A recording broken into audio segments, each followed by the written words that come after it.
மத்திய கிழக்கில் நிலவும் போர் சூழல் காரணமாக நாட்டில் எரிபொருள் தட்டுப்பாடு ஏற்படாது என இலங்கை கனிய எண்ணெய் கூட்டுத்தாபனத்தின் தலைவர் டி.ஜே. ராஜகருணா தெரிவித்துள்ளார்.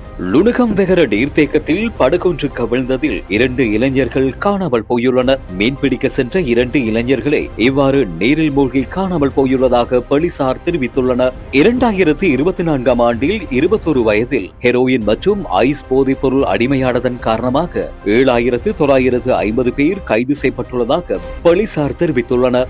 சாலியபுரம் தெப்பங்குளம் பகுதியில் கூர்மையான ஆயுதத்தால் தாக்கப்பட்டு நபர் ஒருவர் படுகொலை செய்யப்பட்டுள்ளார். பயங்கரவாத தடை சட்டத்தை நீக்க கோரியும் அதற்கு மாற்றீடாக அரசாங்கத்தினால் கொண்டுவரப்படவுள்ள புதிய சட்டத்தை நிறுத்த கோரியும் பொது அமைப்புகளின் ஏற்பாட்டில் நேற்று வடக்கு மற்றும் கிழக்கு மாகாணங்களை தழுவிய ரீதியில் பாரிய மக்கள் போராட்டங்கள் முன்னெடுக்கப்பட்டன.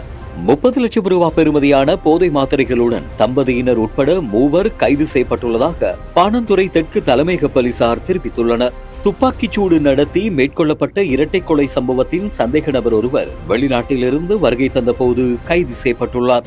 யாழ்ப்பாணம் மத்திய பேருந்து நிலையத்திற்கு பின்புறமாக பெண்ணொருவர் சந்தேகத்துக்கிடமான முறையில் நடமாடிய பின்னர் அங்கிருந்து காணாமல் போயிருந்தார். அதன் பின்னர் அப்பகுதியில் சுமார் 6 அல்லது 7 மாத கரு வீதியில் காணப்பட்டது. தலவாக்கலை லெந்துலை காவல்துறை பிரிவுக்கு உட்பட்ட வால்ட்ரிம் தோட்ட பகுதியில் நேற்று பிற்பகல் திடீரென பாரிய தீ விபத்தொன்று ஏற்பட்டுள்ளது.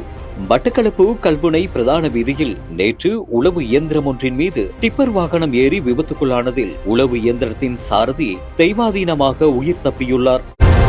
உறுதிப்படுத்தப்பட்ட உண்மை செய்திகளை உடனுக்குடன் தெரிந்து கொள்ள ஆயுள் மீடியாவை ஃபாலோ செய்யுங்கள்.